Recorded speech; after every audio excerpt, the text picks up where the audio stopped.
We all be proud to welcome A. Peter Bailey, fighting a true soldier to the cause, to share with us his insights about Brother Malcolm and also his new play coming out, Malcolm Martin Medgar. Yeah. I got it right in the right, yeah. the M. I did it alphabetically so no one can say that I put Brother Malcolm first. You no bias, huh? No spin. No bias, yeah. Welcome. It's an honor to talk to you, sir. It's an honor to meet you. And I just want to get your insights. I know you just came recently back from Boston where they honored Brother Malcolm. In what way? What was happening in Boston?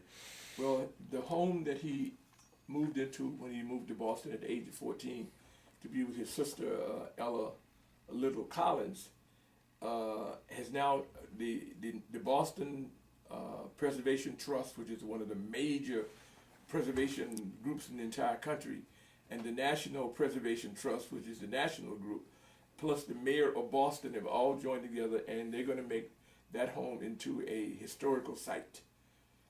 It's an old home. I didn't know till I got up there this time. I'd been there before, but it was built in 1874.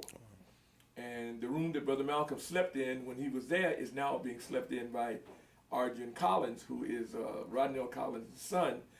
Rodnell is Brother Malcolm's nephew, and Arjun is a great nephew. And Arjun, by the way, is going to be reading the role of his uncle, Brother Malcolm, in my play on June 23rd.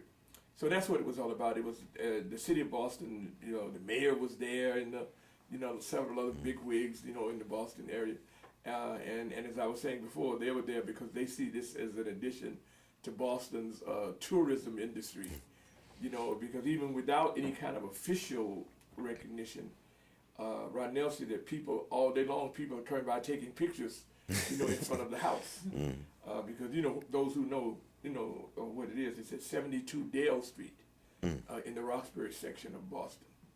Wow, so as the old adage says, it takes money to make money. So you're saying that they see like a potential cash cow, the city of Boston? The city of Boston see it as an addition to their tourism industry. Mm-hmm.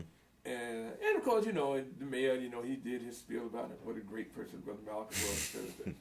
But I think that the main thing motivating him was like, hey man, this is going to be now a part of Boston's, tourism thrust. And there are people who come from all over the country and sometimes the world to come to that because of its connection with Brother Malcolm. That's amazing. I just want to think also, it's just like Malcolm, I guess, got a facelift in terms of his legacy over the years from the mainstream perspective.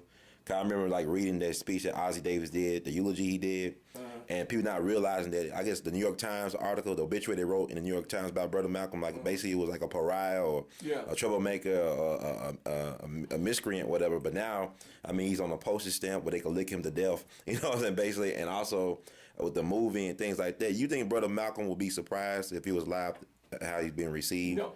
See, what has happened is very interesting. One, by the way, I'm on the postage stamp. I don't like that at all as a Malcolmite, because I regard it as an attempt by the government to co-opt his image. Right. So I told people when it came out, don't send me no stamps, no letters with that stamp on it. I bought 10 just to put into my collection. I have a Malcolm X collection, but I never used it for letters or nothing like that. And I have, I was not a fan of the postage stamp. But what happened is that in 1990, which was going to be the 25th anniversary of the assassination, and that's when the talk had begun about Spike Lee doing this movie. So all of a sudden, the so-called mainstream press realized that the efforts to kind of write and drop Brother Malcolm out of history had not happened. I don't consider when people talk about how they were using terms like Malcolm X rediscovered. Well, that's simply, it may be to them, but for those of us who were Malcolmites all over this country, and this included thousands of people, every February 21st from 1965 up until 1990 when they jumped on the board, there was some kind of programs around memorializing Brother Malcolm on the anniversary of the assassination. On May 19, there were birthday celebrations all over the country, and this went on continuously. And I know this was going on because many times I was invited to speak at some of these events. So they rediscovered Brother Malcolm. It's like they said this Columbus discovered America. Right. They treated it some kind of big deal because all of a sudden they got in on it. But all those years when we were doing things, they never covered them. They got notices about it, but they never covered. So I thought they were going to just write him out of history. And once they realized they weren't, now the effort is somehow kind of going for a period of time went the other way. They then tried to co-opt his image and his name.